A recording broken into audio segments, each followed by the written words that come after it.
Good morning. I wanted to make a quick video to demonstrate the error correction strategy, the blending strategy called tap, drag, and blend, which is a term that I learned from my OG trainer, but I've also heard it other places as well.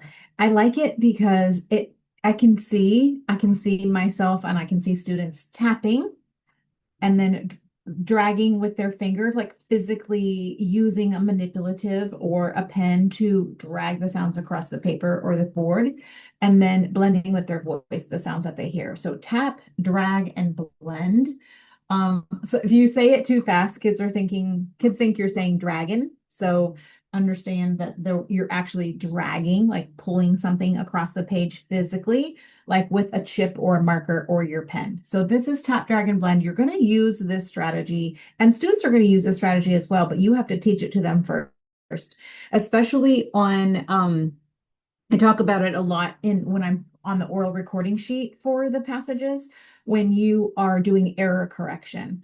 And error correction is something that you're going to use tap, drag, and blend on when kids omit sounds. Like if they say fog instead of frog and they've omitted that sound. So you're going to error correct with this strategy, tap, drag, and blend. You're going to also use it for additions. So if the student says snack instead of sack, they've added the n sound when there wasn't one there.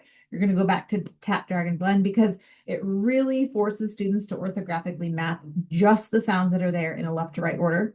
And you're also going to use tap, drag, and blend for transpositions. So if a student says stop instead of pots, they've got all the right sounds, but in the wrong order. We want to go back to tap, drag, and blend. Again, it's orthographic mapping, just in student-friendly language, teacher-friendly language. So we're going to get right into it. I wanted to make a video for you to watch, a short video. I'm just going to make this as short as possible because it's easier for you to watch me do it and demonstrate how to do it instead of typing all the directions out on paper. It just doesn't come across. It kind of loses its oomph and meaning when you just try to explain it on paper. So we're going to do it for 3 sound words, 4 sound words, and 5 sound words. And this strategy can be used with any vowel team. I mean, even if the word, for example, is male and you have a vowel team in there too, you can do it for that as well. So just know that.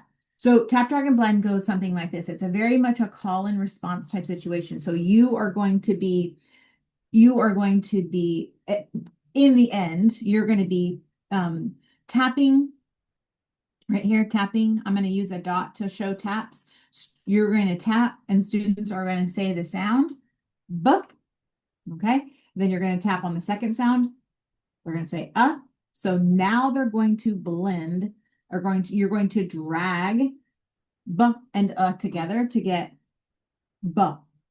Then this is a continuous blending strategy that's very effective. Then you're going to do the drag again.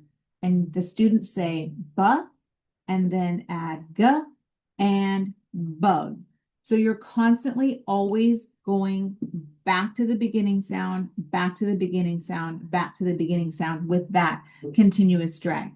Again, it's sped up. It sounds something more like this. A, may, ol, male. I'll do bug again. B, a, bu, g, bug.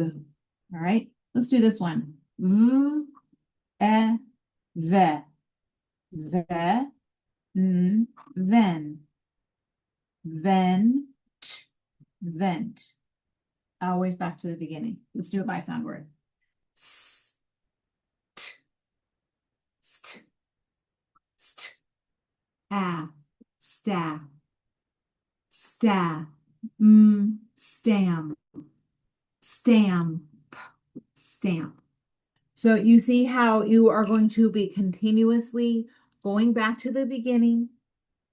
Again, I was the teacher and the student at the same time, but if you make the dots and the lines, the students will be making the sounds and dragging the sounds and then blending them all together. So in a nutshell, this is tap, drag, and blend.